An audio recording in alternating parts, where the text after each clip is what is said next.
দর্শক, আমরা এই মুহূর্তে উপস্থিত হয়েছি ফুরফুরা শরীফে। 21শে 22শে 23শে ফাল্গুন ফুরফুরা শরীফে ঐতিহাসিক ইসালে সব আজকে তার প্রথম দিন। আর এবছরে প্রথম দিন দ্বিতীয় তৃতীয় রমজান মাসে পড়েছে। আপনারা দেখতে পাচ্ছেন আমরা এই মুহূর্তে রয়েছি পীরজাদা তোহা সিদ্দিকীর নতুন বাড়িতে। হাজার হাজার লক্ষ লক্ষ মানুষ ইতিমধ্যে কিন্তু আপনারা দেখুন তারা কিন্তু ইফতার করার জন্য বসে গেছে। বাংলার বিভিন্ন প্রান্ত থেকে লক্ষ লক্ষ তীর্থযাত্রীরা আজকে উপস্থিত হয়েছে এই ফুরফুরা শরীফে, যেখানে এই 3 দিন এখানে কিন্তু লক্ষ লক্ষ মানুষের সমাবেশ হবে। আপনাদের দায়িত্ব হলো ভিডিওটাকে শেয়ার করা। আপনাদেরকে অনেক কিছু আমরা এই ভিডিওর মাধ্যমে তুলে ধরতে চলেছি।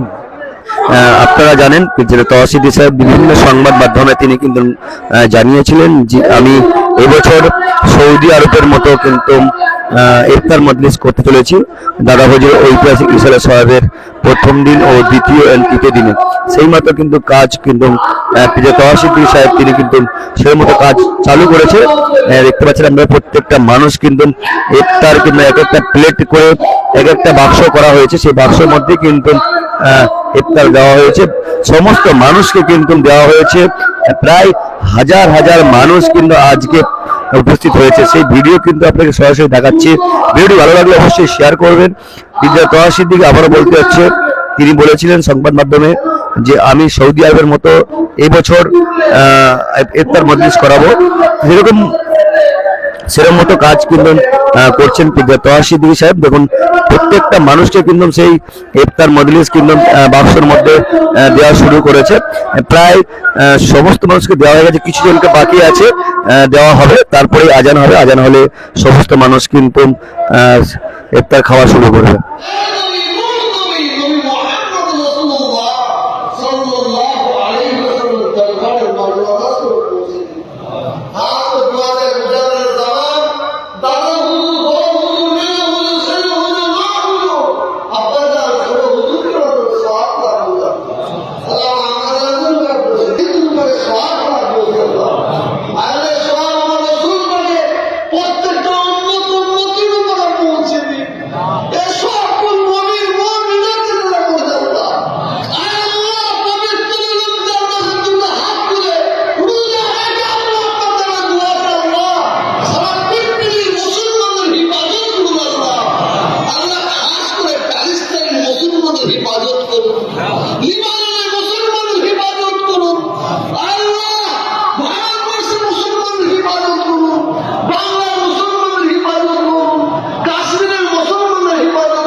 শেষ দোয়া শেষ আল্লাহ আপনি আমাদের উপর খুশি হয়ে যান, আল্লাহ আপনি আমাদের উপর সন্তুষ্ট হয়ে যান, আল্লাহ আপনি আমাদের উপর রাজি হয়ে যান।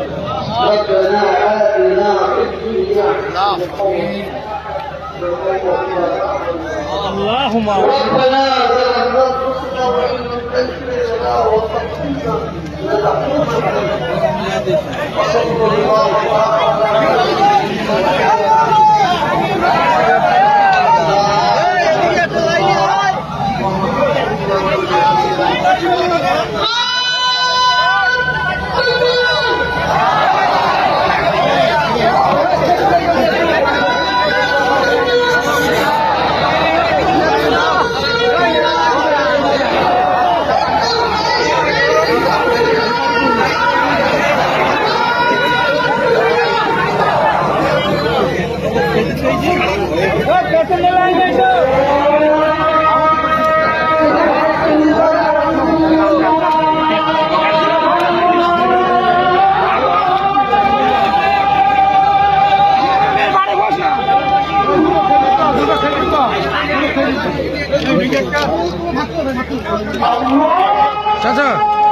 দেবো খালি।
দর্শক আপনারা দেখতে পাচ্ছেন আমরা এই মুহূর্তে খুশির আলো ফাউন্ডেশনের কর্ণধার ভাইকে পেয়ে গেছি। আজকের ইসলামের সমাবেশে কেমন লাগছে?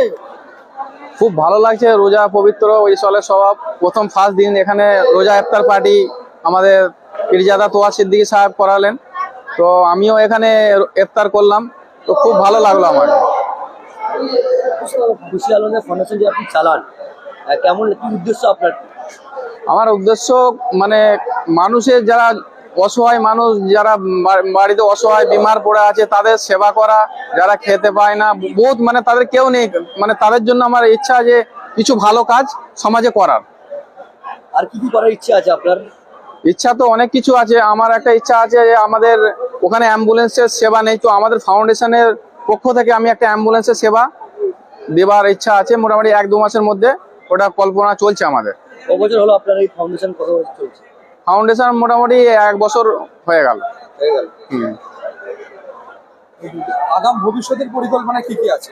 ভবিষ্যতের কল্পনা এটাই আছে আমাদের যে এরপরে যে অ্যাম্বুলেন্সের পরে আমরা মানে ল্যাব মানে এবং ব্লাড পরীক্ষা এবং এক্সরে নানা রকম এইসব ফ্রি সেবা দেবার আমাদের ফাউন্ডেশনের থেকে ইচ্ছা আছে আমার।